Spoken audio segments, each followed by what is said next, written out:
श्री रामचरितमानस का प्रसंग श्रीमद् भागवत कथा में आया है। इस पर भगवान जो है माँ सीता का पता लगाते लगाते और वन में घूम रहे हैं। जब वो जंगल में जा रहे हैं तो अरण्य कांड में, श्री रामचरितमानस अरण्य कांड में भगवान ढूंढते ढूंढते और उनकी रास्ते में जटायु से भेंट होती है। ये श्री राम और जटायु जी का प्रसंग है। तो जैसे भगवान जटायु जी के पास जाते हैं तो देखते हैं कि वो घायल अवस्था में पड़े हुए हैं और उनको देख करके भगवान ने उनको गोदी में लिया। अब भगवान की और उनकी बातचीत हो रही है। भगवान से वो क्या कह रहे हैं, भगवान जटायु से क्या कह रहे हैं। इस पर ये भजन बहुत ही प्यारा है। आइए इसको गा करके कथा का भी आनंद लेते हैं और इस भजन का भी आनंद लेते हैं। क्या कहते हैं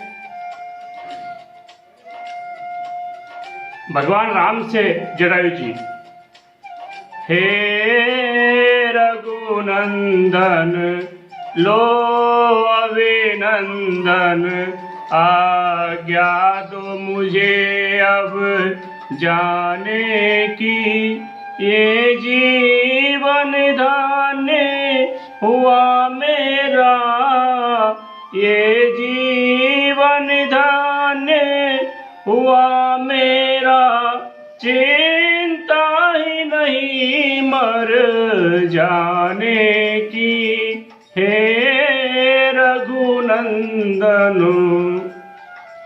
हे भगवान, अब आप मेरा अभिनंदन ले, प्रणाम ले और मुझे आपके धाम में जाने की जो है आज्ञा दें। इस पर भगवान क्या करते हैं, उनको गोदी में लेकर बैठ जाते हैं। प्यार से गोदी में लेकर प्रभु बोले भक्त जटायु से, प्यार से गोदी में लेकर प्रभु बोले भक्त जटायु से, हे बलिदानी क्यों मरते हो, कुछ प्रीति करो निजे आयु से, हे बलिदानी क्यों मरते हो, कुछ प्रीति करो निजे आयु से, वर मांगो तुम्ही को देता हूँ, वर मांगो तुम्ही को देता हूँ, जो अभिलाषा हो पाने की, हे रघुनंदन लो अभिनंदन, आज्ञा दो मुझे अब जाने की। अब क्या कहते भगवान, और मरते दम तक जिनके सुमरन से अधे माधा में पापी तर जाए, मरते दम तक जिनके सुमिरन से अधे माधा में पापी तर जाए, लो आज उन्हीं के चरणों में हम जीवन अर्पण कर जाए, लो आज उन्हीं के चरणों में हम जीवन अर्पण कर जाए। सदियों से मन में इच्छा थी, सदियों से मन में इच्छा थी, तुम्हारे दर्शन को पाने की, हे रघुनंदन लो अभिनंदन, आज्ञा दो मुझे अब जाने की। भगवान कहते हैं, जटायु जी कहते हैं भगवान से कि जिनके सुमरन मात्र से और अधम से अधम पापी भी तर जाता है, अंत समय मति सो गति। जो जिनका ध्यान भगवान का नाम, जिसका प्राण निकलते वक्त मुख से निकल जाता है, तो अधमाधम पापी, जो अधम से भी अधम पापी है, वो भी तर जाता है। तो आप भगवान कह रहे हैं कि मैं तुमको जीवन दान दे दूं, मैं तुमको अमर कर दूं, लेकिन भगवान ये रामचरितमानस किष्किंधा कांड में दोहा नंबर 2 और चौपाई, दोहा नंबर 9 चौपाई नंबर 2 ये कहा गया है। बाली ने भी आपसे कहा है भगवान कि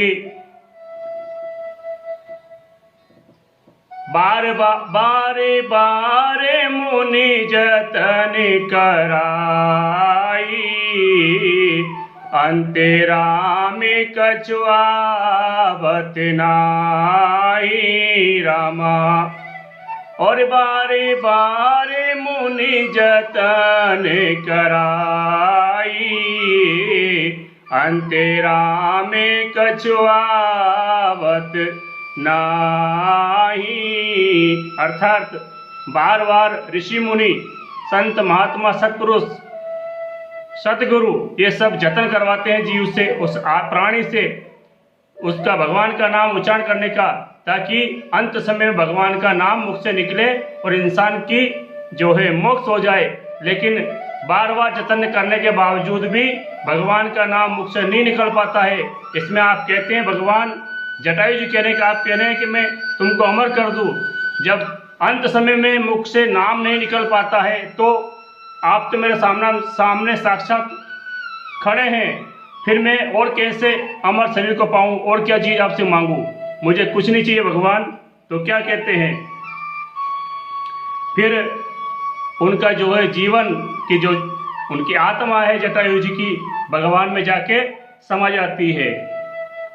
जीवन ज्योति जब निकल गई प्रभु के चरणों में जा कर के, जीवन ज्योति जब निकल गई प्रभु के चरणों में जा कर के, मैं अमर हुआ मुख बोल उठाए सी मृत्यु को पा कर के।